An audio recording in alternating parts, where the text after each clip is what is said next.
newankubadde nga Dr. Apollo Milton Obote yali yalabula n'atutegeeza nti Museveni bw'aba ayogedde amazima agoogerera mu nsobi oba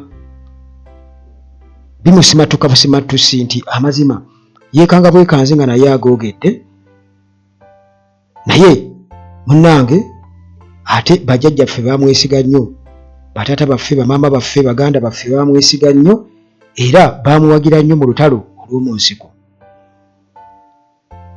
Ku lunaku lwe yasooka okubeera nga alayizibwa era lwe yasooka okwogerako eri eggwanga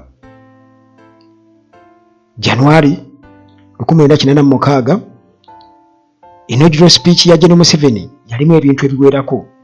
Era ku guno omulundi engeri ekiri nti munnange nze saagala kuleka jjinja nalimu nga sirivuunule, bwetyo njagala nkuyitire mu bigambo ebyo. Era mu bigambo ebyo twagala okukakasa ddala Obote kye yayogera kituufu nti Museveni tasobola kwogera mazima okuleka mpozzi nga gamusimatusi busimatusi, nti Museveni ng'oggyeko okubeera nga bagamba nti ebyamutwaza mu nsiko ate era byakolera ddala oba ebyamutwala okulwana okubeera nga ajjawo era byakolera ddala. Olunaku lwe yasooka okwogerako eri eggwanga ng'alayizibwa kuba pulezidenti, bye yayogera birina kye bitulaga mu kukakasa ebigambo by'Obote oba okubeera nti ddala kituufu Obote yali alimba oba nti abamuwagira okugenda mu nsiko baakola kituufu ddala obwesige bwe bamuteekamu naye ebikolwa bye bimaakinga nabwo, obwesimbu ddala yabukuuma oba yabalyamu olukwe. Kale bwekyo ngenda kuba mbivuga Kasavu Kanyama kubanga ebyafaayo speech ya General Museveni eyo eri ku record era eri mu archive. Bwentyo Uganda Trage mbakanye butereevu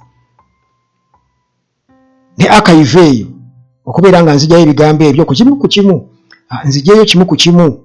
Saagala kubeera nga ate kugamba Justin kugamba yagamba bwati nga nnimba oba nga Justin nkubuulira bye nnasomako kuba saabiwulira, nange nali nkyali mwana muto nnyo saabiwulira, naye ndowooza maama ne taata baabiwulira n'abalala abaali baliwo, naye ffe munnange mu kaseera ako twali tuwoza kimu Bayi Museveni.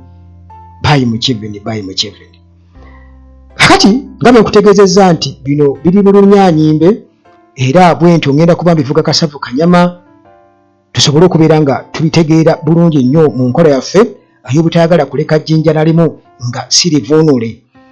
Kakati munnange bwetyo tubakanye ne archive tugenzemu ebyo ebyaterekebwa mu bitabo. Omanyi bwino tavunda bwe kasita okyogera kyerabirwa mugambi naye mugambirwa takola ki? Takyerabirwa. Kyerabirwa mugambi, omugambirwa takola ki? Takyerabira. Kale bwatyo munnange Museveni's inaugural speech in 1986 while being sworn in at Parliament.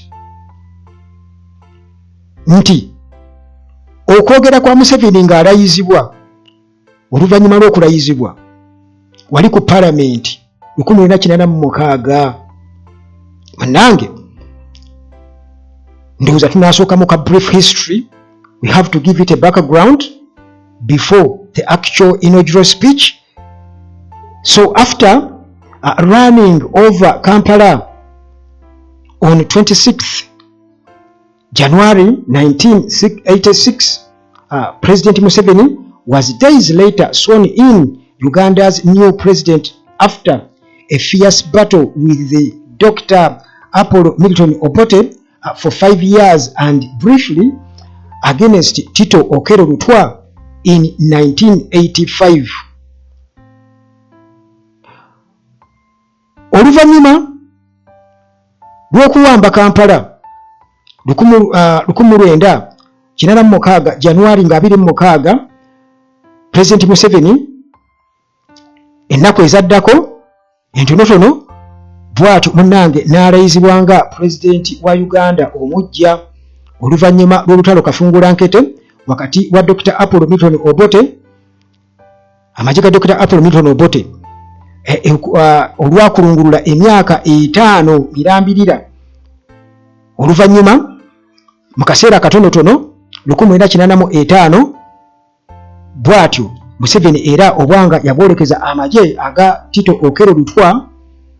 Jukira nti Tito Okello Lutwa yawamba Obote awo naye n'asooka alyamu ku swaga kati General Museveni ate oluvannyuma n'amumaamulako 1986. Kakati munnange ebyafaayo byongera okubeera nga biraga nga tunaba kugenda ku speech ya General Museveni oba okwogera kwa General Museveni nga bamaze okubeera nga bamulayiza. General elections were held in Uganda on 10th and 11th 1980. They followed the overthrow of Idi Amin the previous year and were the first since the pre-independence elections in 1962. The result was a victory for the Uganda People's Congress UPC of President Milton Obote, which won 75 of the 126 seats.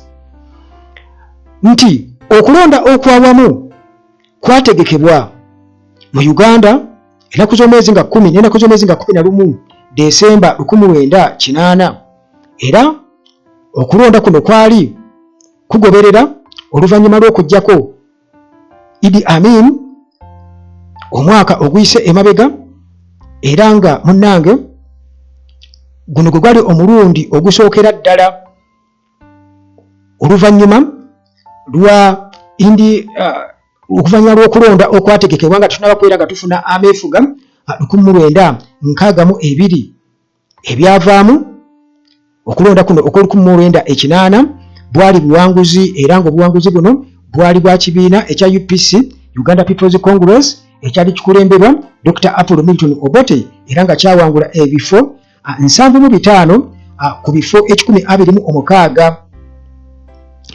Having been dissatisfied with the electoral results, presidential candidate Yoweri Museveni together with his 27 men launched a guerrilla war against a democratically elected government of Obote. Over 500,000 Ugandans were killed during this 5-year bush war. Mu mbeera ey'obutali bumativu oluvannyuma lw'obutabeera mu mativu n'ebyava mu kulonda okwa 1980 eyali presidential candidate Yoweri Kaguta Museveni nga ali wamu n'abasajja be 27 bwe batebaggulawo olutalo olw'ekiyeekera ku gavumenti eyali erondeddwa abantu era mu lutalo luno abantu abasoba mu 5,000 battibwa mu myaka 5 egy'olutalo olw'ekiyeekera. Kakati munnange ngenda kuba nkuwa ebyava mu kwogera oba speech ya General Museveni nga yakava okulayizibwa wali ku madaala ga palamenti ennaku z'omwezi nga 29 January 1986 ku madaala ga palamenti awo. In a speech while being sworn in at the steps of Parliament 29th January 1986 at the steps of Parliament era nga munnange bino bye byalimu. Here we go. No one should think that what is happening today is a mere change of guard. It is a fundamental change in the politics of our country. In Africa, we have seen so many changes. That change, as such, is nothing short of mere turmoil. Nti teri muntu n'omu asaanye okulowooza nti ekiriwo lunaku olwaleero just nkyukakyuka mu bukuumi eno nkyukakyuka ey'omuggundu mu byobufuzi bya Uganda. Mu Africa tulabye enkyukakyuka nnyingi nnyo ate nazo ezikyuka mu ngeri y'emu oba mu buufu bwe bumu. Ekiddirira giba mitawaana gyennyini eba njega wamu n'okubonaabona. We have had one group getting rid of another, getting rid of one only for it to turn out to be worse than the group it displaced. Nti mu Africa tulabye group emu nga emalawo oba ejjawo emu kyokka ate nayo oluvannyuma neefuuka mbi nnyo okusinga ku eyo gye yajjawo. Aya baasi abantu bagamba nti byaddamu dda bizzeemu, ebyaliwo byaddamu dda. Tulaba pandagaali zi drone zisomba, abantu bakwatibwa buli nkya n'eggulu basibwa. Tulaba nga amagye g'ebulungulula buli wamu okulonda, ate nga ye okulonda kwe yali munno okwali 18 amagye g'ogote tegakukyankalanya. Naye muganda wange kakati munnange nga bwe nkutegeeza nti tuli mu kukuba tooki mu bigambo gye Museveni bye yayogera okukakasa nti ddala Obote bye yayogera nti Museveni amazima agoogera mu butanwa nti nabino byennyini ne mu kwogera kwe kwennyini ng'ayogera eri eggwanga nga yakava okulayizibwa yali alimba, tewali na kimu kye yatuukirizaako. Kaakati muganda wange anti tweyongera mu maaso. Please do not account us in that group of people. The National Resistance Movement is a clear-headed movement with clear objectives and a good membership. Mbegayiridde ffe temututwalira mu ttuluba ly'abo abantu, temututwalira mu gurupu z'abo abantu, mu ttuluba lya gurupu z'abo abantu abeeyisa bwe batyo. National Resistance Movement eno ekulembeddwa bulungi n'ebigendererwa ebirungi ate ne bammemba baayo abalungi. Of course, we may have some bad elements among us. This is because we are part and parcel to Uganda's society as it is, and we may therefore not be able completely to guard against infiltration by wrong elements. Nti tewali kubuusabuusa, tuyinza okuba nga tulimu oba twetobeseemu abantu ababi muffe mu kiseera ekyo nga beeyogerako. Naye kati nze nkuwa direct speech nga bwe yabyogera, naye kati gwe bizzeeyo emabega emyaka 40 Museveni yali abyogera, naye kati nze mbikuwa nga bwe yali abyogera mu kaseera ako. Kakati munange bw'atyo n'agamba nti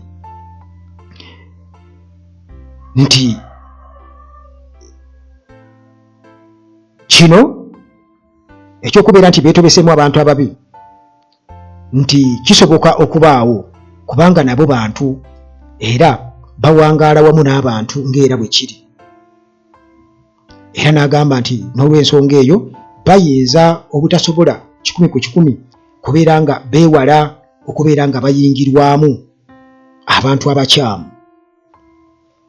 It is however our deliberate policy to ensure that we uplift the quality of politics in our country.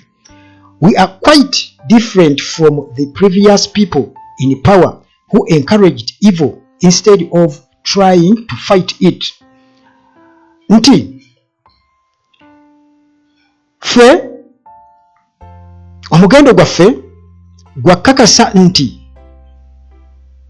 tutumbula omutindo gw'ebyobufuzi mu ggwanga lyaffe, era ffe tuli banjawulo nnyo ku bantu bali abavuddewo ababadde mu buyinza, ababadde bawagira ebikolwa ebyobwa sitaani ebikolwa ebibi mu kifo ky'okubirwanyisa.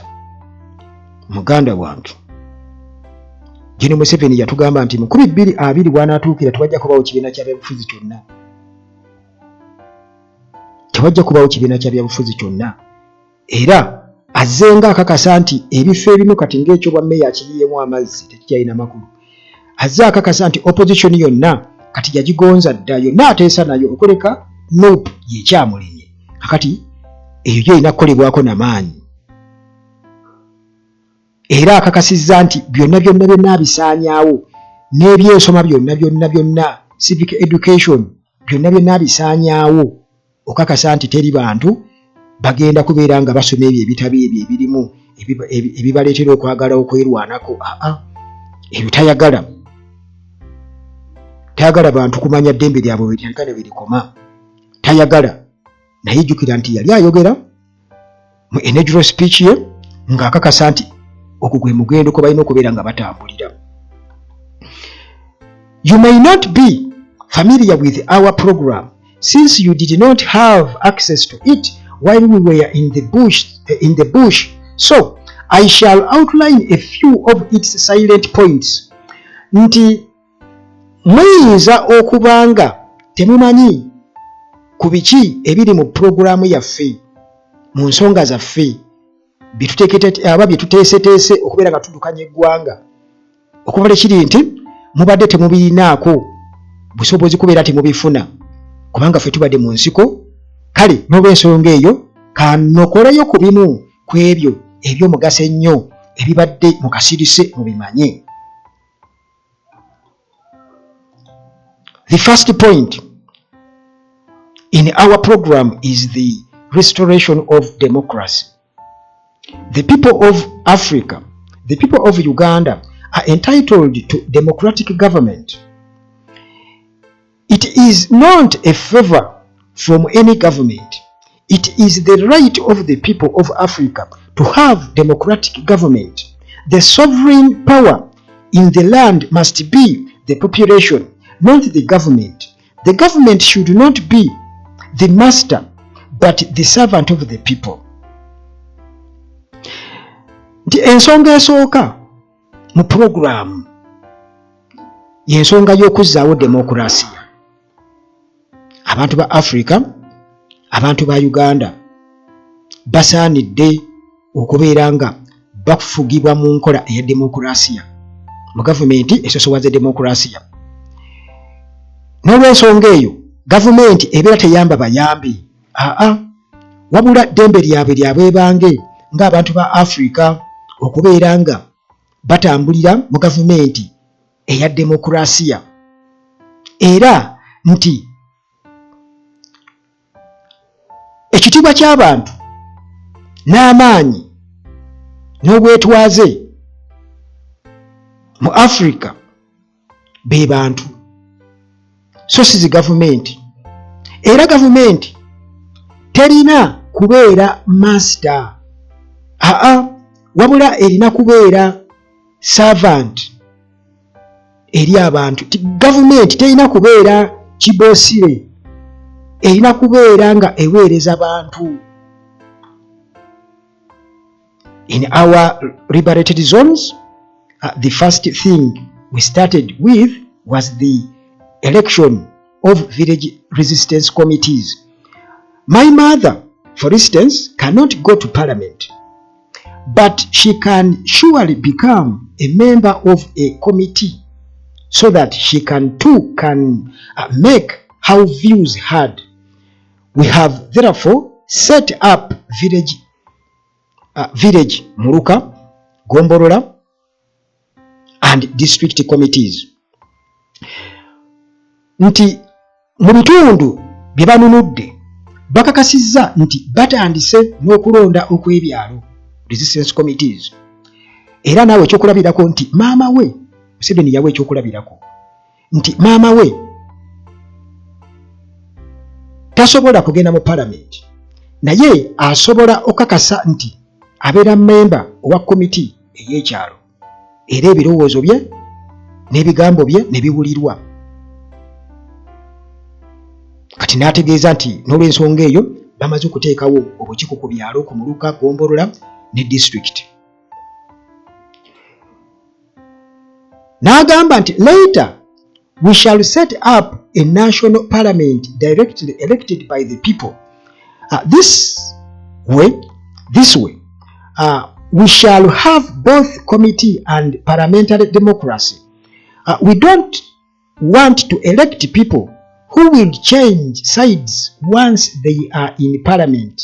If you want to change sides, you must go back and seek the mandate of the people who elected you.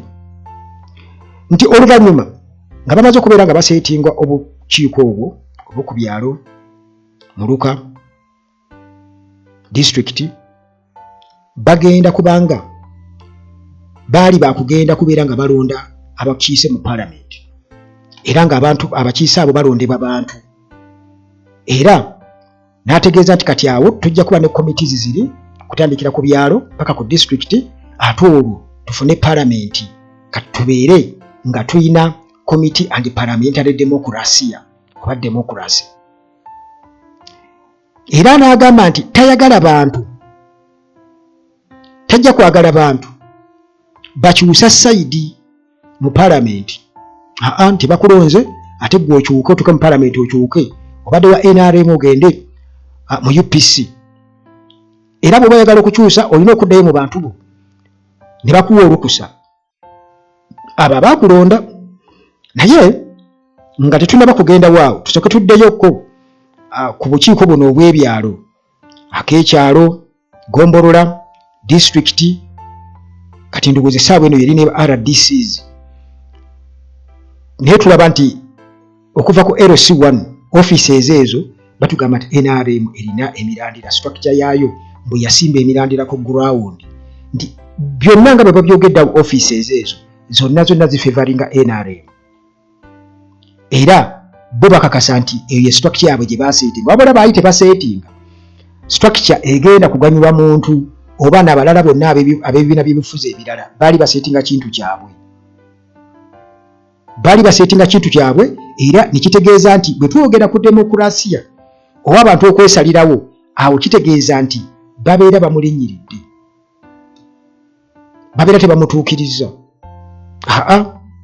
Baali balimba. Kati bwe tugenda ku parliament nti baali si bakukkiriza muntu kutuuka mu parliament ng'alondeddwa abantu, ate n'atuuka eyo n'akyuka n'abeera nga tasaavinga abantu, balina okuddayo okubuuza abantu, nakyo kya bulimba. Era tulabye omusimbi mungi nga General Museveni aguyibwa mu parliament, era ng'akakasa nti ab'oludda oluvuganya abagulirira okuba nti nno ayisaawo ebibye by'ayagala, ne parliament n'agiyingiramu. Kiba kitegeeza nti nga tolese structure eyo nga bw'agitadde awo, yonna structures ezo nga bw'azitaddewo okubeera nti nno zibeera independent nga zeetwala, kiba kitegeeza ng'osobola ozinfiltratinga oba okuziyingiramu oziragire bwe byeyagala. Kiba kitegeeza nti demokrasiya yali taliiwo, yali wakimpatiira, byali byoya byanswa, tebiriiwo. Kukiraba bwali bulimba, naye nga twegamba afuuyirira, manye n'aluma afuuyirira ng'emmese. Kaakati muganda wange eyo tuvuddeyo. Kaakati Museveni bw'ati atutegeeza nti some of these points are for the future, but right now I want to emphasize that the first point in our political program is democracy for the people of Uganda. It is a birthright to which all the people of Uganda are entitled. Nti ezimu ku points oba ensonga ezo ze yali anokoddeyo zaali za kuteekebwa mu nkola mu maaso, mu biseera eby'omu maaso, naye mu kiseera ekyo yayagala okukiteekako essira, era yakiteekako essira nti ensonga esooka mu pulogulaamu yaabwe ey'ebyobufuzi yali demokrasiya, era nga demokrasiya ono si wa bantu balala, wa bannayuganda. Demokrasiya wa bannayuganda, era n'agamba nti nno ddembe lya buli muntu mu buzaale bwe era buli munnayuganda alina eddembe ku demokurasiya okubeera nti amuganyulwamu eddembe lye ery'obuntu limuweebwa. Kakati munnange General Museveni agamba nti the committees yatutegeeza myaka 40 egiyise ng'ayogerako eri eggwanga nga kyajjaalayizibwe. The committees we have set up in these zones have a lot of power. You cannot, for instance, join the army or the police without being cleared by the village committee. Nti committees zino bukiiko buno bwe baali balonze okubeera nga bateekawo mu bifo oba mu bitundu eby'eggwanga eby'enjawulo nti bwali bulina obuyinza bw'amaanyi nnyo okugeza nga tosobola kubeera nga oyingira amagye oba poliisi nga tomaze kubeera nga okakasibwa akakiiko ak'oku kyalo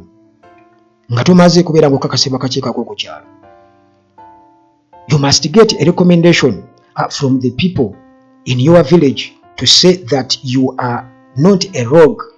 Hence, the soldiers who are joining us from other armies will have to be referred back to their villages for recommendation. The same applies to the police. Nti olina okukakasibwa obukiiko buno akakiiko ko ku kyalo okakasa nti toli muntu mukyamu.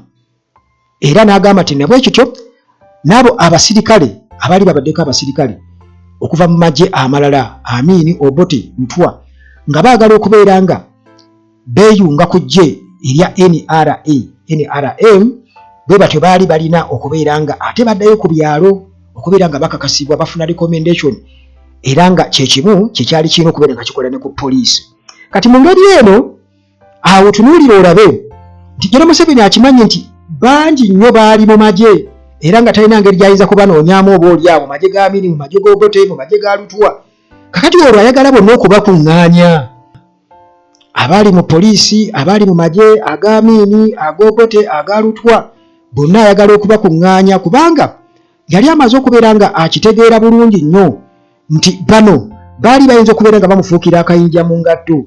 Kabe Kasinge baali basobola okuddamu okwekuŋŋaanya ne bakolamu omulimu mu ngeri yonna. Kakati olw'okugyawo obutali bumativu buli naye ate nga aluma afuuyirirwa abasembeeza ku kamasu kababalule akamasu kabakole ki kakube abakomyawo kubanga kimanyi balina experience babadde baweereza kabasooke batandike mu first phase lire tuli mulire kati anti akati bagenda okakwasa bali ababi olwo baba bazizaayo okusoma abatutte basoma era kyokubera bange ebifo bingi byalimu abaki Abaganda n'abalala abaki Abawanda ag'enjawulo bajaganyiza kumbe ababe alimu kubateekateeka era abo bonna beyeekengera bonna zimbuyaga ezikunta olutalo mu north luggulwawo Northern Uganda tebatumaliriza wano wansi munnange twambuka waggulu mu Northern Uganda olutalo lukola ki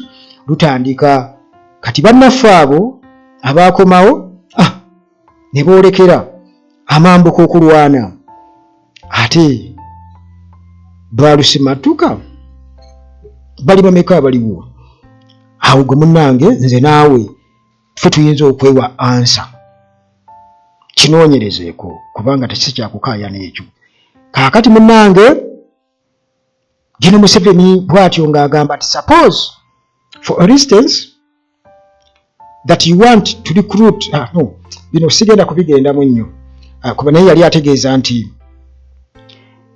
basobola okurikuruutinga abantu katugeze omutwalo gumu abapulayize omutwalo gumu ne bafunako 15 ezo ne bakakasa nti ziri physically fit basobola okufuna ejje ery'amaanyi si buli omuntu yali wakuyitamu bw'obanga osabye. Kakati General Museveni bw'atyo ng'agamba nti ensonga endala another important aspect of the committee is that they should serve as a citizen intelligence system. Nti omugaso gwa committees zino obukiiko obwo bwali bwakuweereza nga intelligence okunoonyereza system ey'okunoonyereza nga eri ku ludda lw'abantu oba okuyambako abantu okukola okunoonyereza okw'amaanyi. Era n'agamba nti singa yagamba bw'ati nti if I go to address a rally in Semuto, Rapeka or Nakaseke, I shall first meet the Muruka and Gombolola committee in the area. They will tell me whether the Muruka chiefs are thieves or the hospital personnel are selling drugs, or whether there are soldiers in the area who are misbehaving. They are thus able to act as watchdogs for the population and guard against the misuse of power. Nti okugeza nti singa agenda okubaako lwale gyakuba Semuto, Rapeka oba Nakaseke, asooka kusisinkana Muruka Gombolola committees, obukiiko obwo Muruka ne Gombolola mu kitundu ekyo. Kati olwo ne basooka bamubuulira oba ba chiefs ab'Omuruka babbi, abakulira amalwaliro batunda eddagala, oba waliwo abasirikale abeeyisa obubi. Kati olwo abo oba obukiiko obwo buba bukolanga bukalabalaba ku sayidi ey'abantu aba bulijjo, era ne bataasibwa enkola ey'okozesa obubi obuyinza. Naye kakati essaawa eno muganda wange, ba RDC beekobaana n'ababbi b'ettaka era bakoze ebikolobero bingi nnyo. Ba RDC ate nga be babaka ba Museveni abasookerwako. Kati eno wansi nga benkutegeezezza nti okuba LCs n'obukiiko obwo bwonna bakakasa nti ezo offices zonna za NRM era zikola mirimu gya NRM. Kati bwannantagambwako ne bukola ki? Ne busukka. Kiba kitegeeza nti bonna babeera bakwatagana, bwe babeera nga bakumubuulira mazima tebagamubuulira, kubanga yava dda ku ki? Ku mulamwa. Yava dda ku mulamwa. The second point in our program is the security of person and property. Every person in Uganda must be absolutely secure to live wherever he or her to live whenever he or she wishes. Any individual or any group of persons who threatens the security of our people must be smashed without mercy. Nti point ey'okubiri mu programu yaabwe yali ya security ku bantu oba ku muntu n'ebintu bye. Ku muntu n'ebintu bye. Nti buli Munnayuganda 100 ku 100 alina okubeera nga abeera wonna bwe yandiyagadde okubeera, bwe yali badde awulirira nti ali safe. Nti njagala kubeera katugeze Kampala, nsobola ogenda n'embeera e Kampala, njagala kubeera Jjinja, nina n'embeera e Jjinja. N'agamba nti omuntu yenna oba gurupu y'abantu yonna etiisatiisa security y'abantu, kitegeeza nti egenda kukolebwako ewatali kusaasira. Naye bwe twogerera muganda wange, bw'oba olinamu akasenteko osobola okugenda n'opangisa aba CMI, ennaku ze bakira DIS, osobola okugenda n'obapangisa ne bajja bakukwatira omuntu nga tebamaze kukola kunoonyereza kwonna, ne bagenda ne bamutiisatiisa, oba bo ne bakolanga kooti n'abuzibwawo ne baga drone emunonye. Naye nga neeri ku bitebe byabwe eby'amagye oba ng'embuya ne ku kitebe kya poliisi enaggulu bamanyi bulungi nnyo abantu abo, era abantu abo bali confident nnyo. Babakubira n'amasimu nti gundi batugayo emira omuntu gwe mukutte ki ne boogera bye boogerawo ne badda ku ggwe nti kati leeta ssente wayagala okutta, lwaki okola bwoti ne bwoti. Bayinza n'okugamba nti naawe bw'oba olinayo akalimu ngaako osobola okukatuwa, ffe tubukola obwo obulimu obw'okubanja obw'okukola ki bwe bityo. Ettaka ly'abantu tulabye amagye aga UPDF nga gali ebulungulula nga bakozesa abanene abanene bennyini mu gavumenti babbye ettaka ly'abantu okulimalawo nga bakozesa amagye ga UPDF. Nijjo ne Museveni kennyini yatugamba nti ettaka lyakulwanira, ne beebuuza nti bwe kiba nti ettaka wasanga liriko bannyini lyo ate lijja litya okubeera ery'okulwanira? Lijja litya okubeera ery'okulwanira? Kakati ebintu bingi nnyo awo. Obwannantagambwako yalimba nti abo bonna bagenda kuba bakolwako ewatali kusaasira, bonna bwe bamala obbavunaana wano ng'addamu abawa emirimu n'okubawagira ng'abawagira. Juzi Muhoozi mwalaba bamaiko bano be baakwata baani basajja be, n'atandika okulabula nga taagala abasajja be bavunaanibwe basibwe. Kakati juzi waliwo munne already wuuyo ali mujanjagana kukusa biki. Byonna ebyo muganda wange bitambula wano mu ggwanga obwannantagambwako bususse. Salimu Sala alina ettaka lingi nnyo era balina square miles na square miles, naye ng'ate bajja tebalina yadde, balifuna mu bufere. Abantu ba Northern Uganda babateekamu olutalo, babateekamu IDP camps, ne batandika okugenda nga babalumba eyo okubagulako ettaka lyabwe mu ngeri y'okubapoloota. Kitegeeza nga bakuwa akamyu n'owaayo ente, bakuwa akamyu gwe n'owaayo ki ente.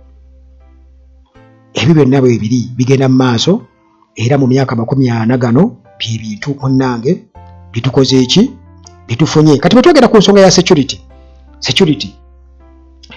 General Museveni had this to say.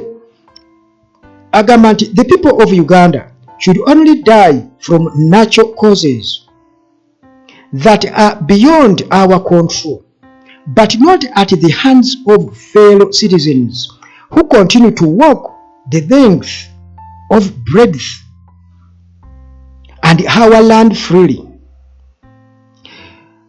When we were in Nairobi during the peace talks, it was a very painful experience sitting in a room with criminals across the table. I was advised that being a leader, you have to be diplomatic. Nti bannayuganda balina kufa mu ngeri nga Katonda abayise ewatali kuttibwa,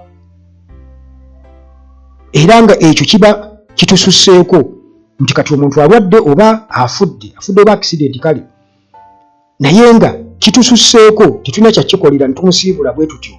Naye omutalina kufiira mu mikono gy'abantu abalala abatwalira amateeka mu ngalo olw'okubanga bo balina ebigendererwa ebyabwe.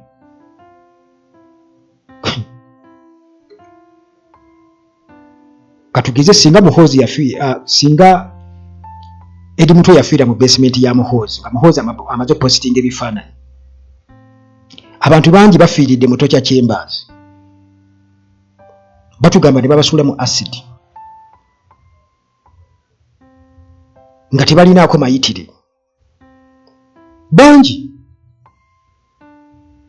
Era ekyokulabirako kyenkuwa nti singa Eddie Mutwe yafiira mu ngalo za Muhoozi mu basement, amaze kupostinga ebifaananyi n'afa, kati ebintu bwe bityo bigenda mu maaso, kubanga kati ekyo kyayongera okuggyako akatambaala ku maaso n'obulimba nti Muhoozi yali emabega ya mastermindinga ezo zonna nnyonna torture operations, era ye kennyini n'akakasa nti byonna biri under his watch and order.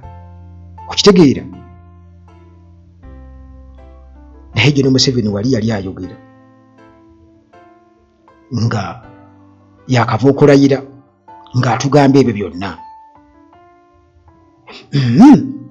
Era n'agamba nti bwe baali e Nairobi mu peace talks, mu nteesaganya ez'emirembe, okuzaawo emirembe oba okulekeraawo okulwana olutalo lw'ekiyeekera, nti yafuna okusoomozebwa kw'amaanyi nnyo mu bulumi nga atudde mu ruumu y'emu n'abazi b'emisango ku mmeeza y'emu, era nti baamuwa amagezi nti munnange omukulembeze alina kukwasaganya ngeri ebintu mu ngeri ya kidiplomaati. This prompted me to ask, but does diplomacy apply to criminals as well? To which the answer was yes. Nti ekyo kyamuleetera okubuuza nti ddala engola y'ekyo diplomat ekola ne kubaziba emisango, era ne bamuwa answer nti ye. I saw then that the whole process was a farce. We tried peacefully to push the case that the Amin elements, the people like Basilio Okero, who had killed people in the broad daylight, must be excluded from the government. Nti yakiraba nti process yonna yali tekola makulu, era bagezaako nnyo okubeera nga bayisawo ensonga nti abo bonna abaali bakoze oba abaali bakoledde mu gavumenti ya Amin, kati abantu nga Basilio Okero, era nga bano baali basse abantu bangi nnyo emisana ttuku, nti baali tebalina kubeera nga batiikibwa mu gavumenti, katugeze singa babeera basazeewo okukola gavumenti eyawamu.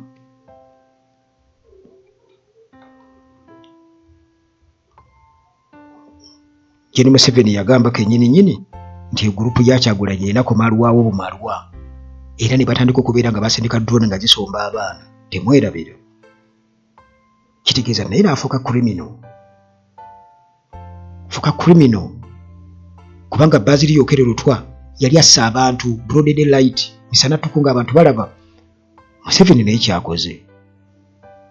Tulabye abantu nga battibwa bakuwa amasasi nga tebaweereddwa mukisa kwewozaako. Tubirabye. Era ebyo tebiriiko kugamba nti oba olimba oba okoze otya. Kakati Museveni mu kiseera ekyo era yategeeza, tuli ku speech ya Gen. Museveni nga ayogera omundi gwe gusoose nga kyajje alayizibwe nakuzomeza 29 January 1986 wali ku parliament ku madaala awo nga wolaba ekifaananyi ekyo. Our voice, however, was a lonely one because there were not many pressures from the international. There were so many pressures from the international community, which is interested in only trade. Nti amaloboozi gaabwe gaali gokka kubanga waliwo pressure nene nnyo okuva eri international community, okuva eri amawanga ag'ebweru, era nti bano bo baali bafa kimu ku byakusuubula oba byansuubuligana. They do not care how many skeletons we have in Uganda. Mbu baali tebafa ku skeletons mmeka ze tulina mu Uganda.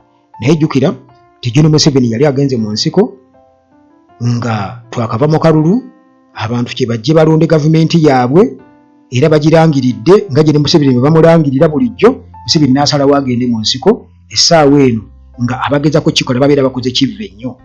Era Museveni obuwanga obwo n'abwenyumirizaamu nnyo bwe baabukuŋŋaanyanga nga babulabanga ekitiibwa olw'okuba nti abantu baafa eruweero. Kakati ye agamba nti bali aba international community bo nti baali bafa ku kimu byansuubuligana, baali tebafa ku buwanga bumeka na skeleton magumba g'abantu bameka gali mu Uganda. Museveni yali agafaako kuba yagamba ensi egula miramba. We twogerera essaawa eno era abantu bakyafa ate bakyafiira ddala. N'abo abaafiirwa abantu baabwe tebalina kye baafunamu. Kakati munnange Gen. Museveni bw'atyo nga atutegeeza mu kaseera ako nti all they care about is for the road to be opened so that their goods can have free passage. Bubali kye baali bafaako mu kiseera ekyo kwe kugulawo oluguudo luno lw'olaba Trans-African Highway oluva eri ku coast e Kenya e Mombasa okusalamu bwerutyo ne lugendera ddala kuyita mu Congo paka eri mu West Africa. Po oluguudo olwo luwanvu luyitiramu ddala paka mu West Africa. Kati nti bano aba international community baali bafa ku kimu oluguudo olwo luggulwe bayiseewo ebyamaguzi byabwe. We therefore made our position very clear. We were not going to take part in any government which included any involved criminals. Nti bwe batyo bo bakinoganya era baali clear nnyo nti baali tebagenda kwetaba mu gavumenti yonna efumbekeddemu abaziba emisango oba abakolobezi abakozi b'ebikolobero. Unfortunately, these people believed they had tricked us. Tito Okello, for instance, came back saying that my signing the agreement showed that they had removed the teeth from the Salambwa poisonous snake. Nti ekyomukisa obubi nti bano balowooza nti batuteza akakodyo era Tito Okello Lutwa yakomawo yagamba nti Museveni okutegebwa oba okugwa mu katego ako kusayininga oteeka omukono ku ndagaano yali agudde mu katego era nti essalambwa lyali liggiddwamu amannyo byali bigambo bya Tito Okello Lutwa. Kati munnange General Museveni agamba nti our position however had always been very clear. If you play tricks with us, we shall play tricks with you. If you are honest with us, we shall be honest with you. If you are violent with us, we shall be violent with you. We are people who play others in their own.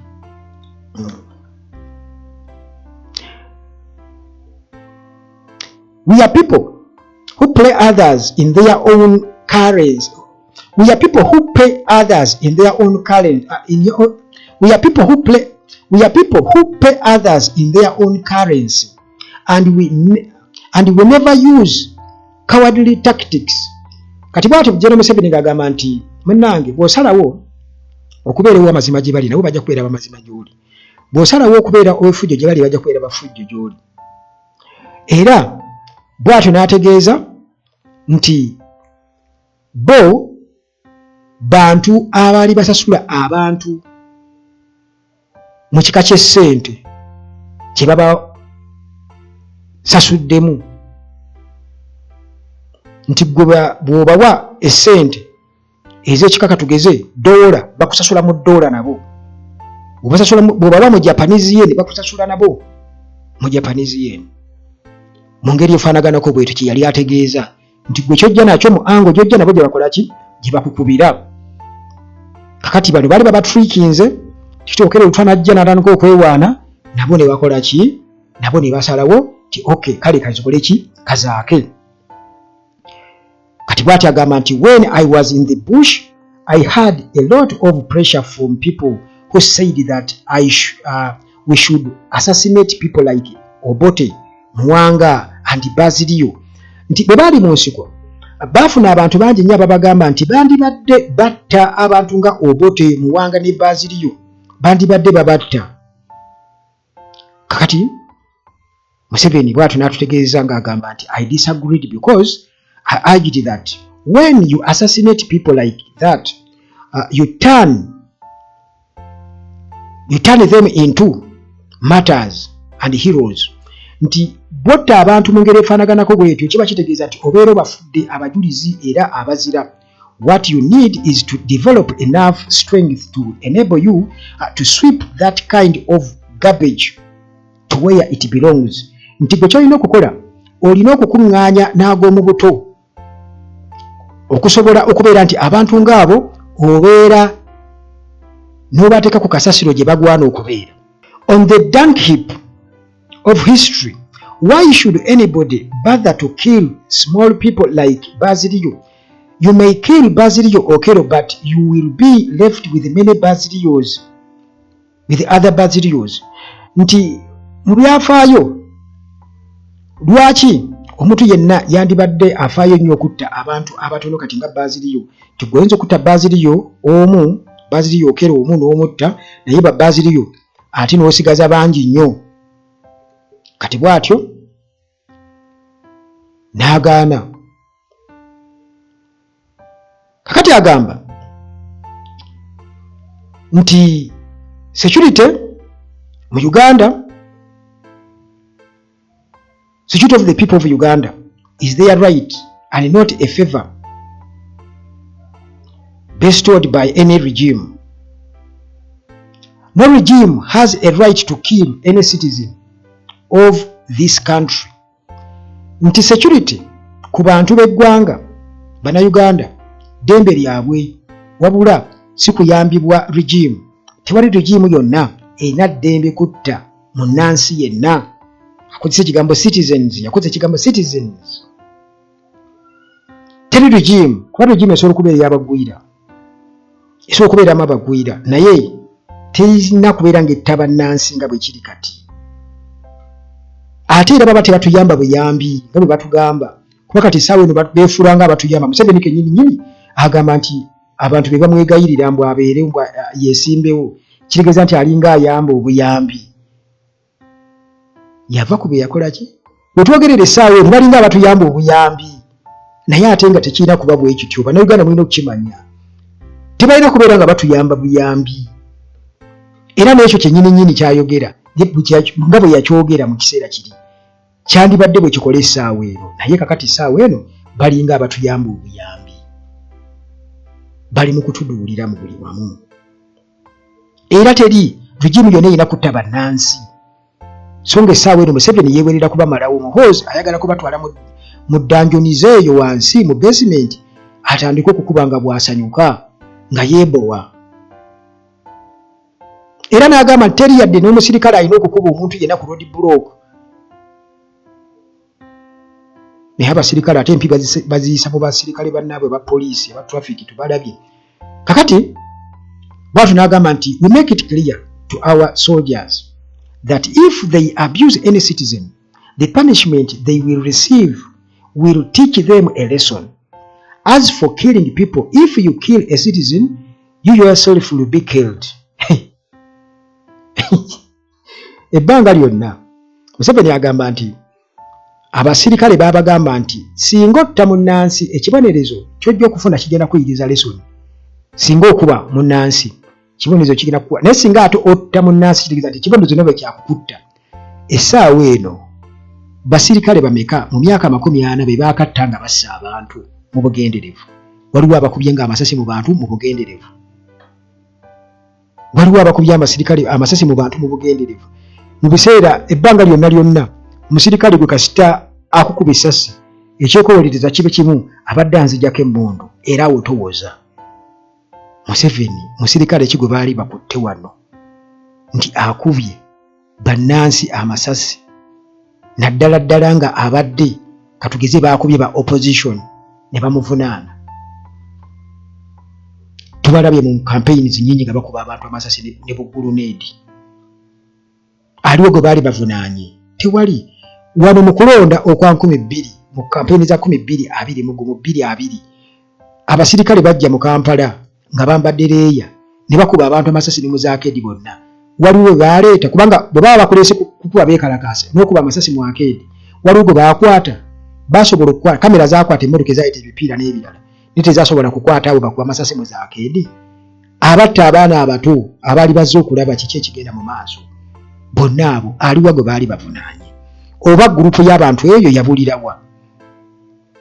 Kakati byonna muganda wange nze ndi mukwakakasa nsonga y'obuti ti Museveni can only tell you the truth by mistake. Ti amazima ayinza kugakubuulira mu nsobi, kubanga agenda kusuubiza ebintu bingi nnyo mu kulonda kuno tugenda muba akyasuubiza bingi nnyo, naye byayogera bituufu.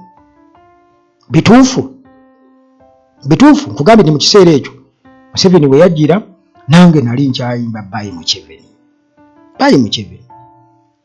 Kati essaawa eno nina muwala wange ali mu senior 5 lwakuba byasoma Museveni byayagala akola BSEM.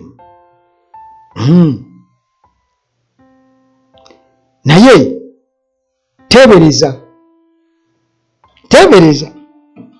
nti nze Bayi Museveni mu kiseera essaawa eno muwala wange ali mu senior ki? Ali mu senior 5. Can you imagine? Kitegeeza omwana oyo alumba myaka 18.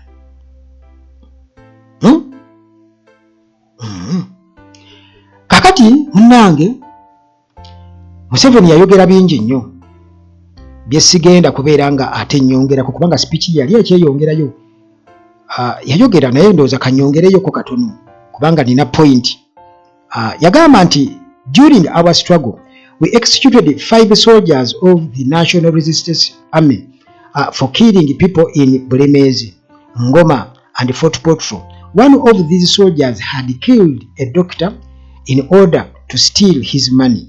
Nti bwe bali mu nsiko mu struggle nti batta abasirikale 5 aba National Resistance Army babateeka ku kalabba. Era ng'ensonga eyabattisa kwali yali yakutta abantu batta abantu e Bulemeezi, Ngoma wamu ne Fort Portal. Era ng'agamba nti abamu ku basirikale bano nti baali basse dokita omu era ng'ensonga eyamussa ssente. Ensonga eyamussa ki? Ssente. Kakati bo bennyini General Museveni beewaako obujulizi mu butabo bwabwe bwe bawandiika nti bayambalanga engoye z'amagye ag'Obote ne bajja batta abantu basobole okubiiya amagye g'Obote nti abantu bongere okubeera nga bakyawa. Lwaki bo tebetta olw'okutta abantu? Museveni kwegamba olaba nti bali baabatta lwakuba nti baali baagala bakozesa nga kyakulabirako ekyokuwudiisa kati nga bwe yali awudiisa mu kiseera ekyo, naye nga bo bennyini ate baali bakoze bingi nnyo ebibi kubanga bajja nga batta abantu. Twalabanga baasi kutegebwamu zibbomu kumbe bo kubanga baabikolanga byebikolobero bye baakolanga okusobola okubiiya gavumenti ey'Obote byebikolobero. Kakati yagamba mu kiseera ekyo nti what on the other hand has been happening in Kampala recently, people were massacred in Luweero and a high-powered delegation was sent there. You know, these so-called high-powered delegations led by excellencies and honorables, etc. Personality, etc. Personally, I do not like being called excellency. Mbu yali alifaringa ku government eyali evaako nti gye buvuddeko ekyaliwo mu Kampala bwe buvuddeko mbu waaliwo abantu abattibwa e Luweero bwe basanjaga e Luweero, era nti abakungu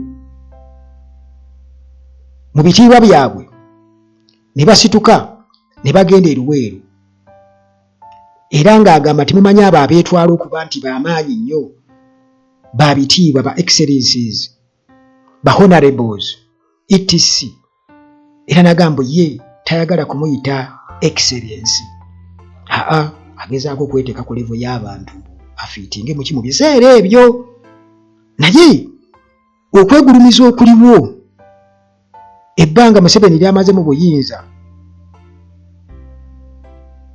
okwegulumiza okuliwo era nga kuno kuli best ku mawanga ne kusosoze ng'era bwagenda okubeera nga abyogerako kubanga mbadde ngenda kukoba wali naye kanyongereyo oba oli awo speech ye ngimaleyo ntuuke wenkoma okusinziira ku biki ebiriwo byenfuna byesigenda kugendamu nnyo. Kakati General Museveni yagamba nti people in Bulemeezi call me Yoweri Muzeeyi wa Kazi, nti abantu Bulemeezi bamuyita Yoweri oba Muzeeyi wa Kazi. Now these excellencies and honorable ministers in high-ranking military personnel, and what have you went to Luweero? Museveni yakuba embogo kirabika. Kakati kyeyali ategeeza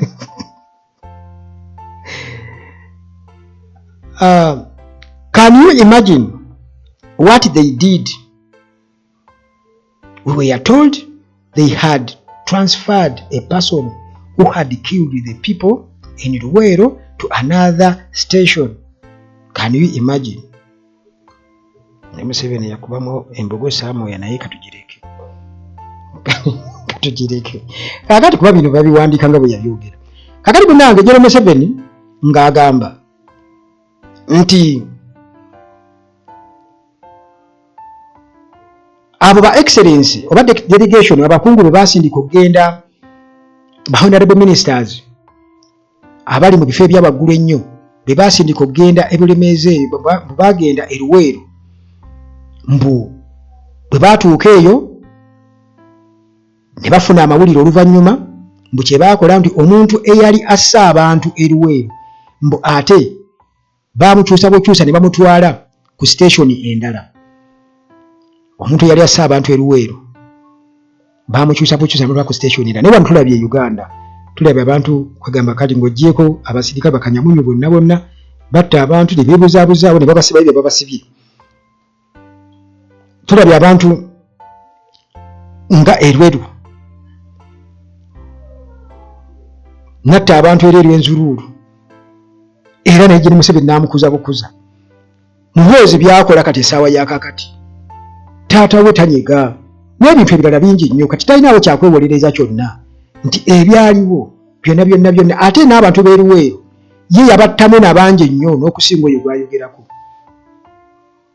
era nabo tebana kye baafunamu yensonga ki tebamuwagirira ddala abantu b'eruweero kuba bo baamubuuka bamumanyi kakati munnange okusinziira Museveni agamba nti yagamba nti someone kills 100 or 50 or even 2 people and you say you have transferred him to another area. It was suggested that the solution to some of our problems would be for Kampala to be completely demilitarized. Nti omuntu assa abantu 150 oba 2 naye ate gwe n'omukyusa bukyusa n'omutwala mu kifo ekirala. Ekyo kyamwewuunyisa era n'agamba nti solution gye baali babawadde nti Kampala yandibadde aggyibwamu amagye naye wano kale Kampala amagye tegavangamu. Bambega mwebali Bambega abatunuulira abantu nakugamba nti Bambega babeeremu tebalina byakukola bali mu kwana baana b'amasomero bali mu kulaba abagaga engeri gye batambuzamu ssente mu kikuubo n'ewalala. Bambega mu biseera ebyakalulu kisukka amagye mu Kampala tegavaamu gomwegali okitegeera era Jeni Museveni n'abakoze beekolobero leke nnyini talina kyabagamba era abatransferinga ate abongezi ranks. Jeni Museveni oyo kakati embeera eyo munnange nze nsuubira okuba nti ate tekola. Kakati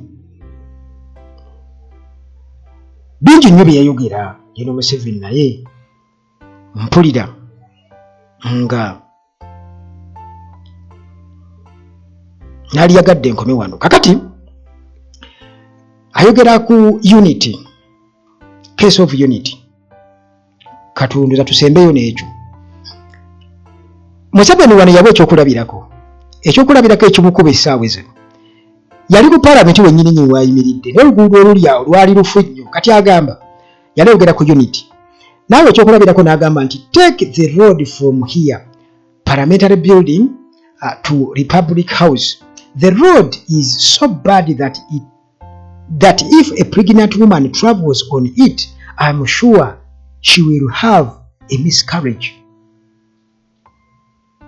Museveni abwe ekyokulabirako yali awe ekyokulabirako nti mbabwe ekyokulabirako ekyoluguudo ayogera ku unity ku bumu kati yatandikira awo ng'agamba nti mbabwe ekyokulabirako tunuulira oluguudo oluva ku kizimbe kya palamenti wano essaawa eno okutuuka ku Republic House.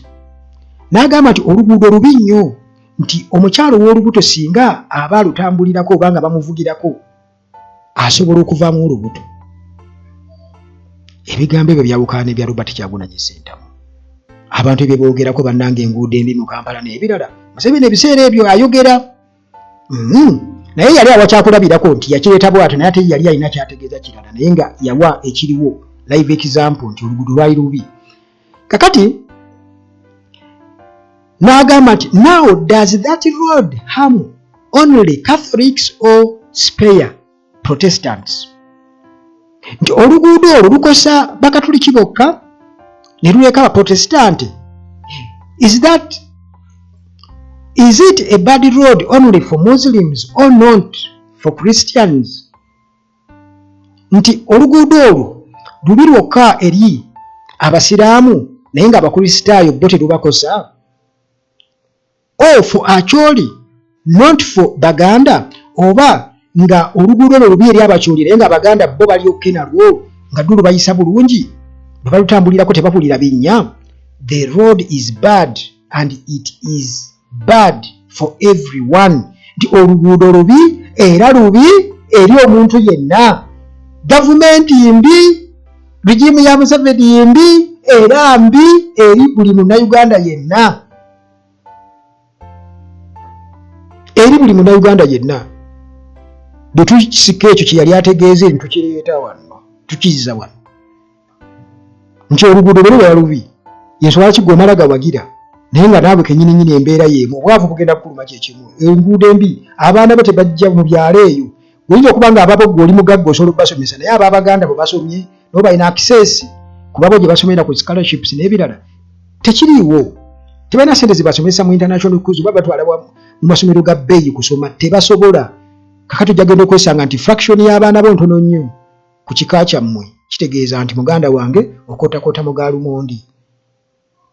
Naawe kenyini ojja kukiwulira gye bujja mu maaso.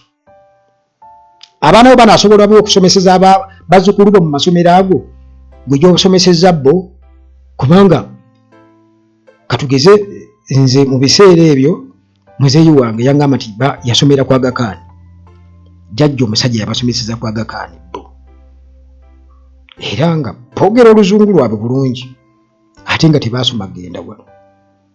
Okitegeera yabasomeseza kwa Aga Khan. Kati ffe nga tulina ssente zisomeseza kwa Aga Khan bazzukulu baabwe nga tuzirina ffe ezisomeseza abaana ku standard ya Aga Khan nga tuzijjawa kankulekaawo kifumiitirizeemu. Kakati Museveni agamba bw'ati mubaka buno mbadde nkoze mu byenyo bulekayo, agamba nti all the users of the road should have one common aspiration, should have the same aspiration to have it repaired. Nti abakozesa oluguudo olwo bonna balina okuba n'enzikiriza emu era balina okuba n'okusaba kumu oluguudo olwo lukolebwe. Kiraba bannayuganda bonna kati nzize ku mbeera eyaliwo kati bannayuganda bonna okusinziira ku biriwo bonna balina endowooza emu, obukulembeze bukyuke, obuyinza buve mu magye budde mu bantu. Bannayuganda bonna kye balina okubaako. Mannange lwakuba oluzungu lulumya enjala ye problem gye nnina. Kakati mannange, how do you become divided on the basis of religion or tribe if your interests, problems and aspirations are similar? Do you see that people who divide you are only using you for their own interests, not connected with that road? Okitegeera nti oluguudo luli mu Kampala okuva ku Parliament okutuuka ku Republic House. Museveni agamba nti abantu bonna kubanga lubakoseza wamu oba baddiini kyo baba ggwanga ki bonna babeera bali ku kintu kimu, oluguudo lukolebwe. Oluguudo lukolebwe. Kakati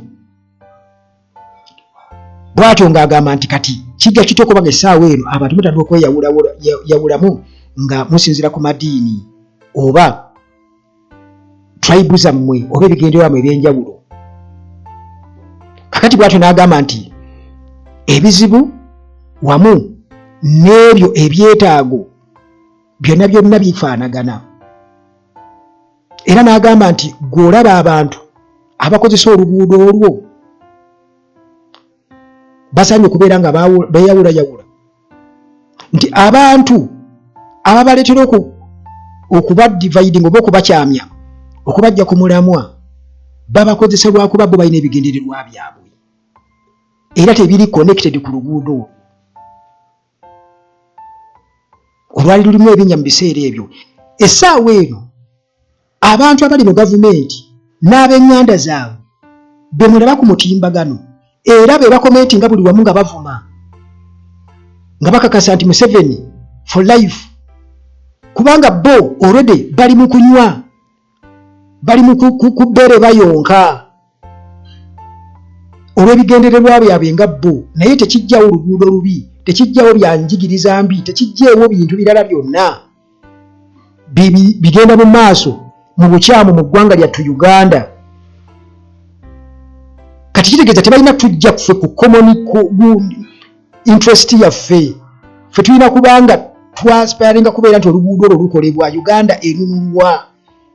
Buli Munnayuganda kyeyali badde atunuulira bwali bubaka bwa Museveni mu speech ye yasooka okukola ki? Okuwa nga yakava okulayira mu kulayira 1996 January 29 ze zaali ennaku z'omwezi. Munnange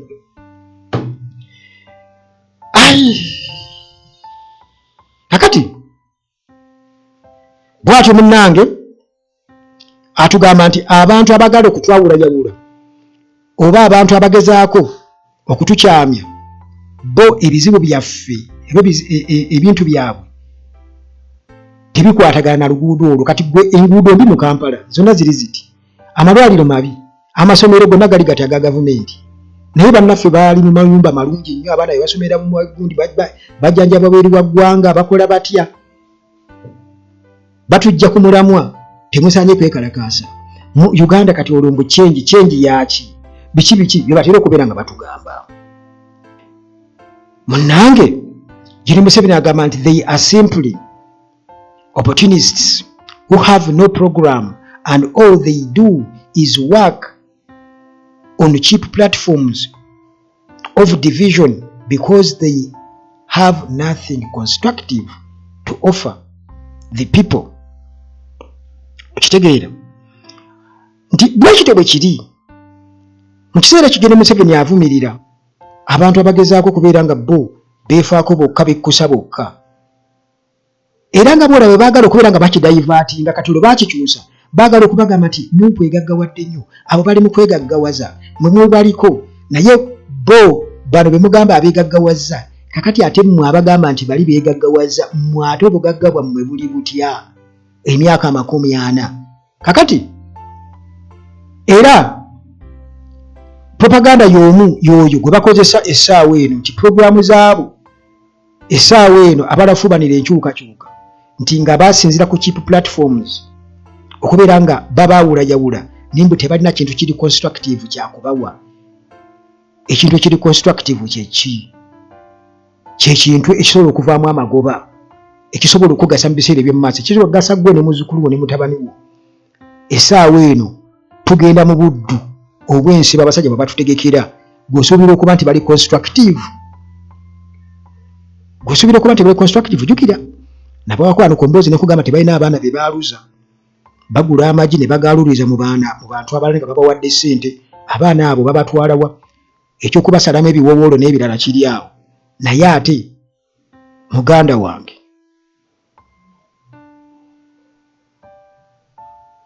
wane Uganda buli kimu kisoboka nti omuntu ayinza okukola eggwanga erirye eritalina kalica eritalina buli kimu, era okukakkana muganda wange ng'amaze okubeera kibayita okwera, alina gurupu emuwagira, ejja erimuwagira erirye, emboozi eyo nagikuwakwala ku Uganda at large. Genda oginoonye engeri gye bayaluzaamu abantu mu madwaliro eyo eriyo eyo, yali mboozi wano ku Uganda at large. Kakati munnange Yoweri Museveni agamba nti our movement is strong because it has solved the problem of division. Nti movement yaffe ngumu nnyo kubanga emaziwo ekizibu ky'obusosozi n'okwayawulayawula. We do not tolerate religious and tribal divisions in our movement. Bo mu movement yaabwe ng'agamba nti mu kiseera ekyo baali tebakkiririza mu kweyawulayawula mu madiini oba mu mawanga. Our divisions along party yagamba all divisions along party lines such as UPC, DP, UPM and the like. Ti mu kiseera ekyo era baali tebakkiriza kubeera nanjawukana olw'okubanga nga basinziira ku bibiina by'ebyobufuzi kati nga UPCDP, UPM, nga ekyo kyo mbu tebakikkiriza mu kiseera ekyo. Naye essaawa yakakati muganda wange, kubanga Museveni yali akimanyi bulungi nnyo nti ebyo si bye bibiina ebisoose era si bye bisembyeyo okukolaki okubeera, kubanga naye kennyini takyali mu UPM kati ate ali mu NRM. Naye essaawa yakakati okubeera nga owagira NUP kitegeeza nti obeera mutujju, obeera muyeekera, era guba musango, gukusibya emyaka mu kkomera, gukusibya emyaka mu kkomera. Everyone is welcome on an equal basis. Ti buli muntu yenna munnange bamwaniriza abatali kusosola. That is why we find that when our army goes to Buganda, the people they are called it amaje gaffe, abaana baffe. When it goes to West, it is amahe gaitu, abaana baitu. Ekyo kyaliwo, nekyo kyaliwo. Wabanga wenjogere gamba nti nyamba poliisi naye kuyambe. Essaawa yakakati bwakyaliwo omuntu ayinza okudda ku ebyo nti ayambe poliisi naye muyambe. Ogenda kubeera suspect ate bakusibe. Anti gwe osoose okujja okuwa obujulizi okugamba nti banaye kino kiri oloopa. Kakati essaawa eno abantu tebaagalira ddala magye, era n'amagye tegaagalira ddala abantu, bakubatta kubamenya bumenyi. Era ne muhoozi bw'ati agamba nti abaakubye abantu mu kulonda kwe kawempe ngenda kubawa obusiimo. Ye CDF bw'atyo bw'agamba, ate nga ono akulira emikono gya Museveni. Naye mu kiseera ekyo yali mwana muto, atusingako obukulu, naye nga naye mu kiseera ekyo yali mwana muto Museveni bwe yawambira kitaawe. Okitegeera? Naye kati ideology ya kitaawe katugambe yete yagikoppa, kubanga bino already weebiri Museveni yabyogera, kitegeeza nti bye bajja nabyo okuva mu nsiko n'ebirala bye tutamanyi, kubanga bayina programs endala ate ze bakola ki, ze bajja nazo ze batatugamba naye ze twasomola ez'okubeera nga bawamba nti abo tulina okuwambawo bakole dynasty yaabwe. Ebyo tubadde nga tujja tubyogerako ebbanga lyonna. Kakati munnange gino Museveni bw'atyo ng'atugamba nti which means that whenever the NRA goes, it is called our army, our children. Recently, Auntie Buloba was captured by our army, and the commander in charge of the group was an officer called Okecho. He came from Pakwach in West Nile. Nti kitegeeza nti amaje aga NRA gye gaali gayita yonna baali bagayita amaje gaffe, abaana baffe. Gye buvuddeko kuba bali baakawamba nti Buloba wano Mityana Road, nti abaawambayo amaje gaawambayo nti naye komanda eyaduumira mbu baali bamuyita Okecho era nga ava Pakwach West Nile, kubanga baali bamwetaaga akaseera ako, kuba kaali kaseera kakukozesa. Naye kati twagala kumanya Okecho ali ludda wa, kubanga twagala tumanye Okecho yafa atya, ali ludda oba gyali mulamu, ali ludda wa Okecho oyo. Kakati Museveni bw'atyo n'agamba therefore so called division between the north and south is only in people's hearts, in people's heads. Nti obusosoze oba enjawukana wakati w'abantu abava mu mambuka ga Uganda ne Maserengeta buli mitwe gy'abantu. Those who are still hoping to use it are going to be disappointed. Nti abo abasuubira okubeera nga bagenda mu maaso n'okukikozesa bagenda munnange kigenda kubabuukako, tebagenda kufunamu. They ought to dig a large grave for such aspirations and bury them. Nti bwe batyo endowooza ezo basaanye okubeera nga basima ekinnya ekinene ennyo baziziike.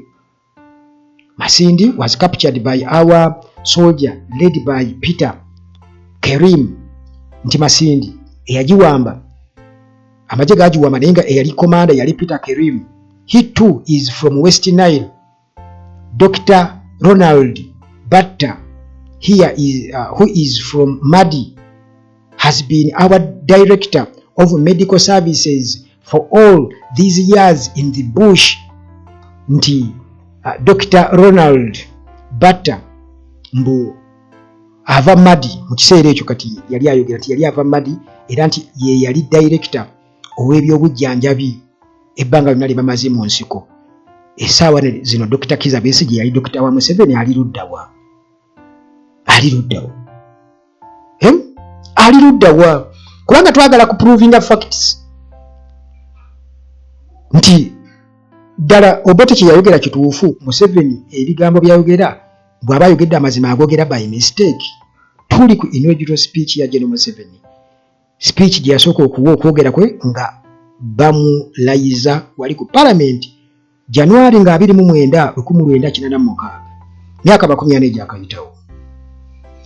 Kakati munnange bwatyo ng'agamba nti Obote tried to propagate the idea that there was a division between the Bantus and the Nilotics, and that if the Bantus took over, the Nilotics would be wiped out.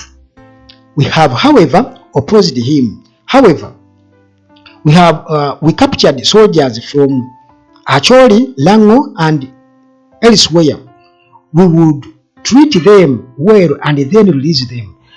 Nti Obote yali awe ekyokulabirako ng'agamba nti Obote mbu ye yali asaasaanya endowooza eyo ey'enjawukana nga yagitumbula wakati w'abantu ne ba Nilotics, ng'agamba nti abantu abava mu Bantu mbu singa bo batyo bawamba mbu ba Nilotics bo batyo bali bajja kusangulwawo.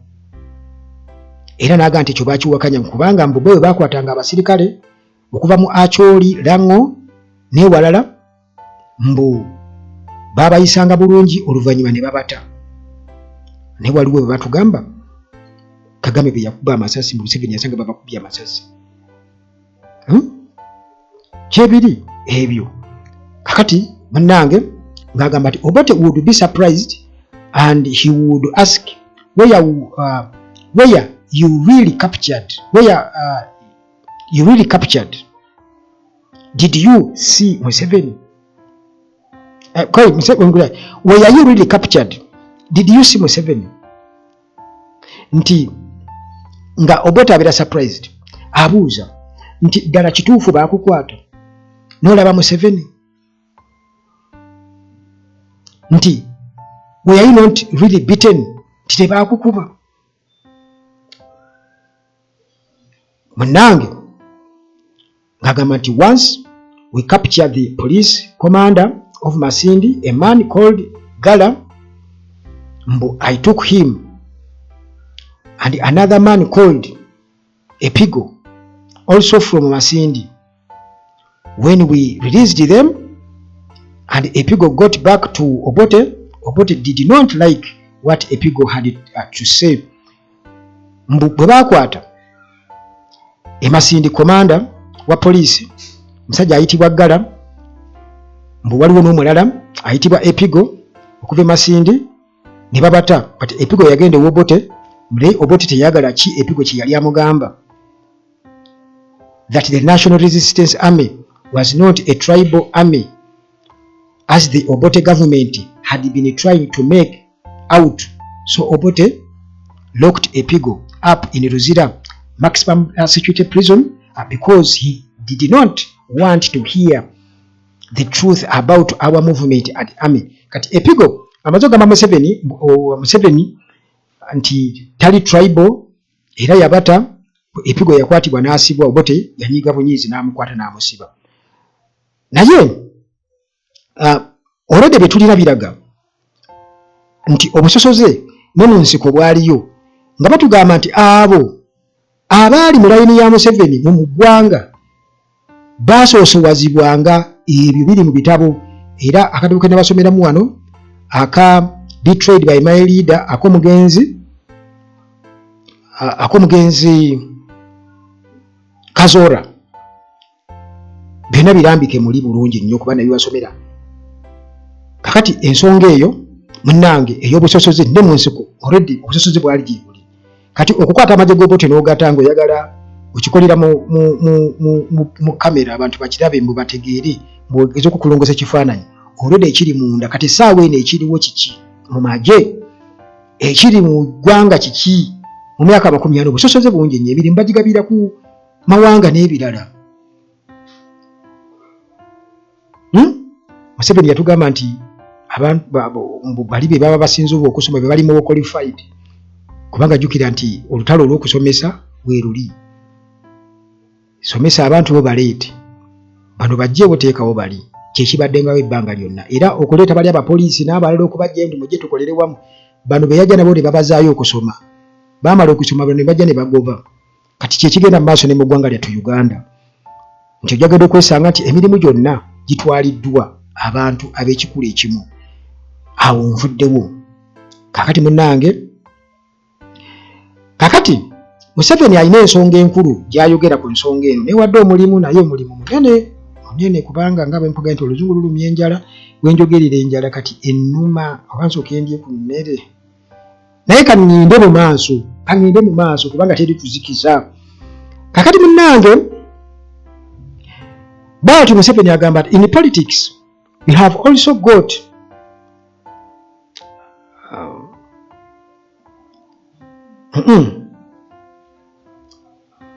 yatandikidde eno waggulu agamba nti mu speech ye gyetuliko there is a philosophy something called obscurantism, a phenomenon where ideas are deliberately obscured so that what is false appears to be true and vice versa. Agamba nti waliwo enkola mu nkola y'ekifolesoofa waliwo ekintu kye bayita okukweka oba okukukulira era agamba nti kino kikwatagana n'endowooza oba ebirowoozo okukwekebwa mu bugenderevu nti ekikyamu ne bakirabisanga ekituufu ate ekituufu ne bakirabisanga ekikyamu. We in NRM are not interested in the politics of obscurantism. Nti bo mu NRM tebalina kigendererwa, tebalina kwagala kwonna, tebagala kwesimbiriza byabufuzi byakukulira bintu bimu oba bintu bimu kubikola vice versa. Kati essaawa eno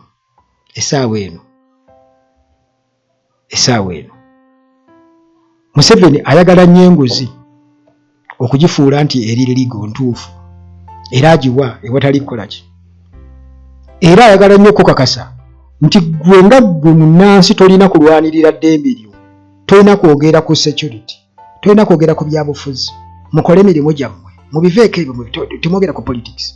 Okitegeera Museveni kennyini n'akwata ensoma eyinza okuyigiriza abaana ebikwata ku ggwanga lyabwe n'agikweka. Kakati ekyo tekikwatagana na obscurantism. Kyekyo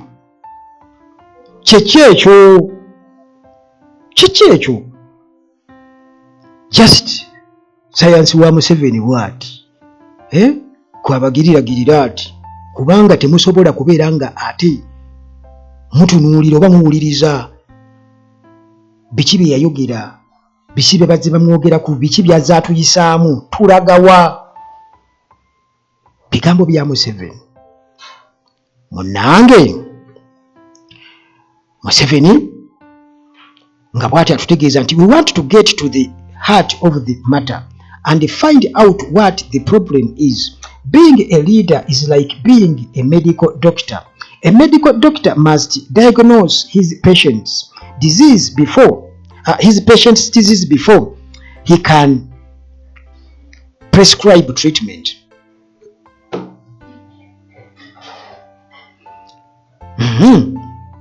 Nti nno bo baagala munnange kubeera nga batuuka ku kinyusi ky'ensonga era balabire ddala ekizibu kye ki nti okubeera omukulembeze obeera nga medical doctor obanga omusawo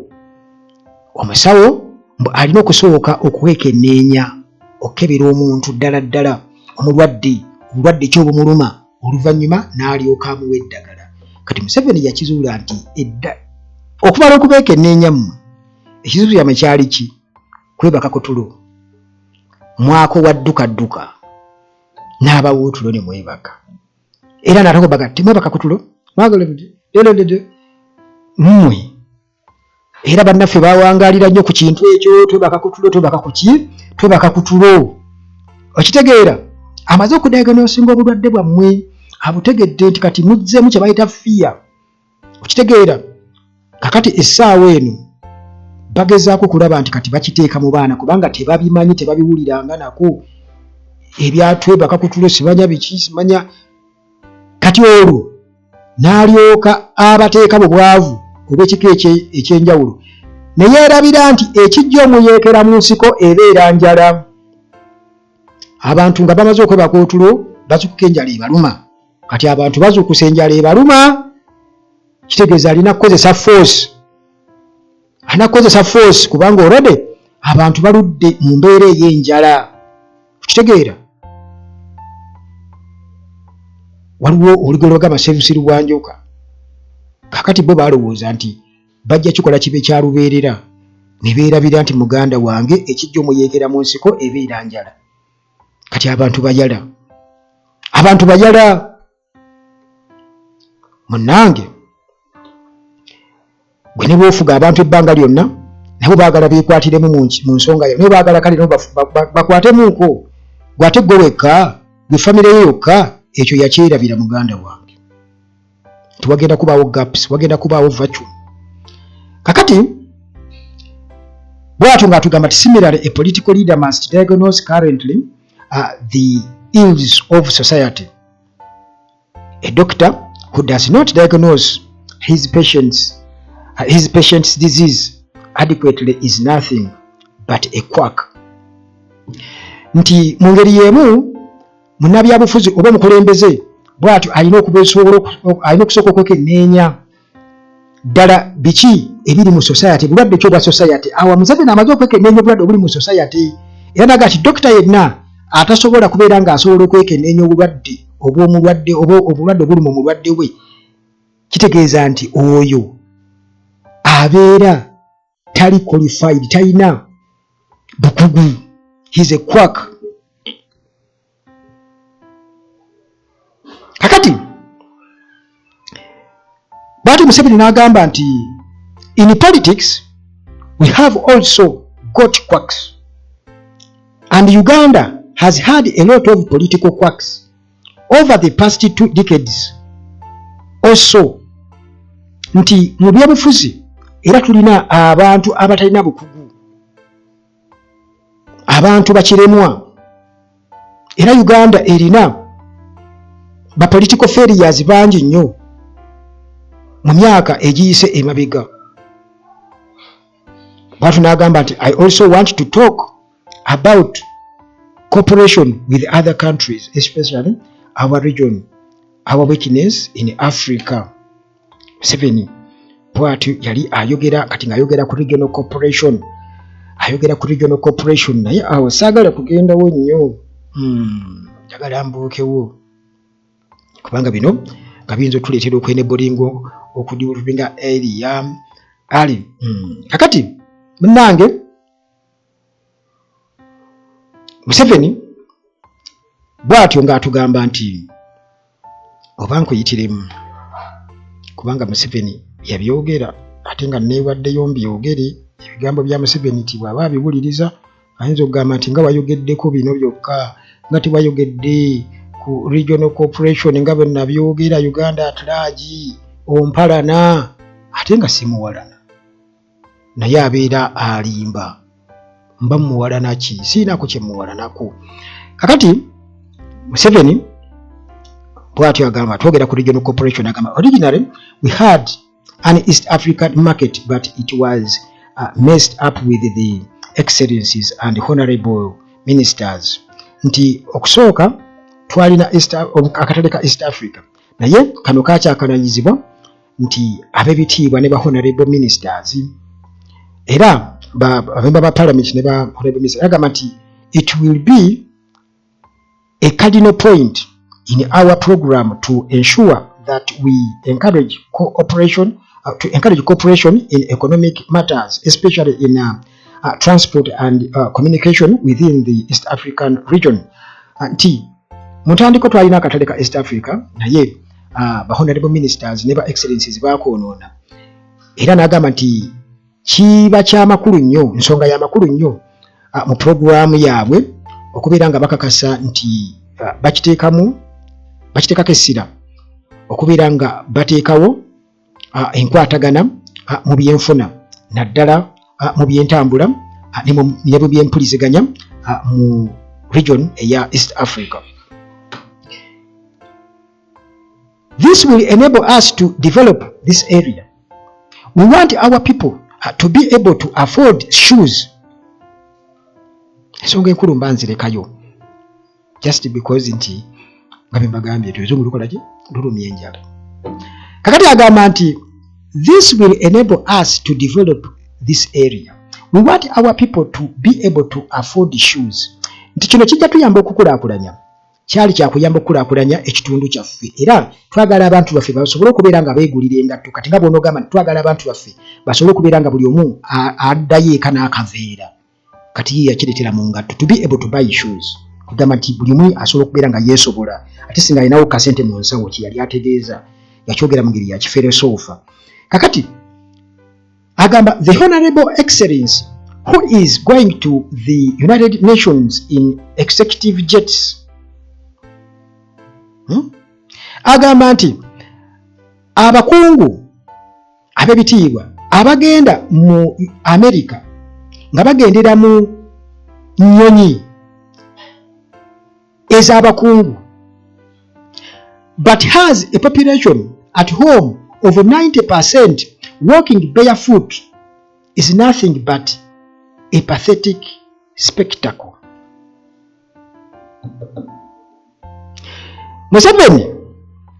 Museveni eyakwata ennyonyi y'eggwanga n'agiwa muwala we Natasha ogenda okuzaala agamba nti abanene ab'ebitiibwa nti abalinnye ennyonyi ez'ebitiibwa ez'ebbeeyi ne bagenda ennyonyi z'abakungu ne bagenda mu Amerika naye ng'abantu baabwe eka 9 ku buli 100 batambuza bigere. Agamba nti bano tebalina kye bali okuleka munnange okubeera ekiswaza. Yet this excellence may be busy trying to compete with Reagan and Gorbachev to show them that he too is an excellence. Nti omukungu oyo agendedde mu nnyonyi ey'abakungu mu America nti naye agezaako okuvuganya ne Reagan eyali president wa America ne Gorbachev eyali owa Soviet Union nti okubalaga nti naye eno mukungu mbagezaako competinga na bali. These are some of the points in our political program. As time goes on, we shall expand more on them. Museveni bw'atyo munnange nga ayogera ng'agamba nti abo bagenda kweraga eri kulaga nti nabo baaki babitiibwa eno naye tulabye abantu bangi wano muganda bange abakungu nga bwe batyo bagenda mu nnyonyi za gavumenti ogende Museveni kennyini yakwatako ennyonyi y'eggwanga n'agiwa muwala wagenda azaale naye nga wano waliwo amalwaliro nga asobola n'okuzaalirawo wano oba kale okumpi wano e Nairobi ebyo byali bibaddewo okwo. Kakati munnange Museveni bw'atyo yagamba nti to conclude ng'amaliriza I am appealing to those people who are trying to resist us to come and join us because we will be integrated. Omubaka bwe Busembayo yagamba nti akuba mulanga eri abantu bonna abageza kukubeeranga ate babawakanya okujja bakolere wamu babeeyungeko kubanga bagenda kubeera bumu, bagenda kubayingiza mu bbo era bakolere wamu. Akaali akatego. They should not waste their time trying to fight us because they cannot defeat us. Tebajja era tebasaanye kubeera nga bagezaako kutuwanyisa kuba tebajja kutusobola. Tebajja kutusobola yali abalabula. If they could not defeat us when they were just 27 of us with the 27 guns, how can they defeat this army which you saw here? Nti bwe tebasobola tuwangula luli nga tuli 27 nga tune mundu 27 kakati basobola okubeera nga ate bawangula ejje eryo limulabye eri mwakalaba eryayingidde e Kampala. First of all, because we have a correct line in politics which attracts everyone. Secondly, we have a correct line of organization. Thirdly, our tactics are correct. Kakati ng'agamba nti byonna bye baali bazze nabyo ng'ensonga lwaki bawambye obuyinza byonna byali mu layini era nga bituufu nga buli omu abitegeera. Beetegese bulungi nnyo, ensonga zaabwe bazisimba bulungi nnyo, ate n'obukodyo bakola ki? Babulina. Museveni bw'atyo bwe yategeeza. Era n'agamba we have jukira nti kati awo yensonga nakyo kiraba nti okulaba bafuutu soldiers nga bakoze parade obanga balaba beeyongera obungi. Museveni akimanyi nseka kwa kali kakulumyeko bokalaba okola ki okadduka kubanga akimanyi bulungi nnyo akugenda nti zaali emyindi 27 nga bali 27 ne batufuuka ejje eddene bwe lityo ko ye nti nkwetamulanga. Kakati munnange Museveni ng'ayongera kuba kati tuli mu kumaliriza muganda wange yagamba mu kiseera ekyo nti we have never made a mistake either in strategy or tactical calculation. I am therefore appealing to those people not to spill more blood, especially of the young men who are being misled by older people who should know better. Yagamba mu kiseera ekyo nti bo tebakola nkonsobi mu nteekateeka zaabwe n'obukodyo bwabwe ne mu kubala kwe baali babaze. Era naawe ekyokulabirako ng'akuba omulanga eri abantu bonna olw'okwewala okuyiwa omusaayi mu kiseera ekyo omulala naddala ogw'abavubuka abali mu kulimbwalimbwa n'abasajja abakulu ng'ate abasajja abakulu bamanyi bulungi nnyo ekigenda mu maaso n'ekiriwo nti tebajja kusobola kuwangula magye ago aga NRA. Yali basabye nti okwali badde okuwakanya gavumenti baali balina kubeera nga bakukomyawo kubanga nti baali tebajja kubeera nga bamalako.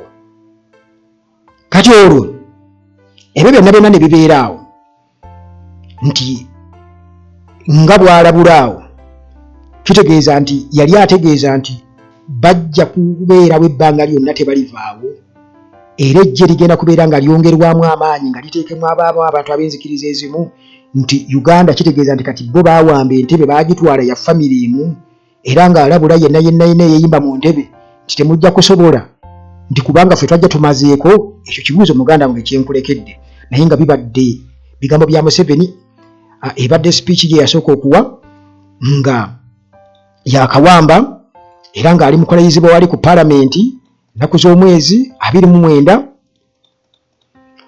omwezi ogwa January 1986 from the archive okuva munnange mu byaterekebwa mu byafaayo Museveni's inaugural speech 1986 while being sworn in at parliament.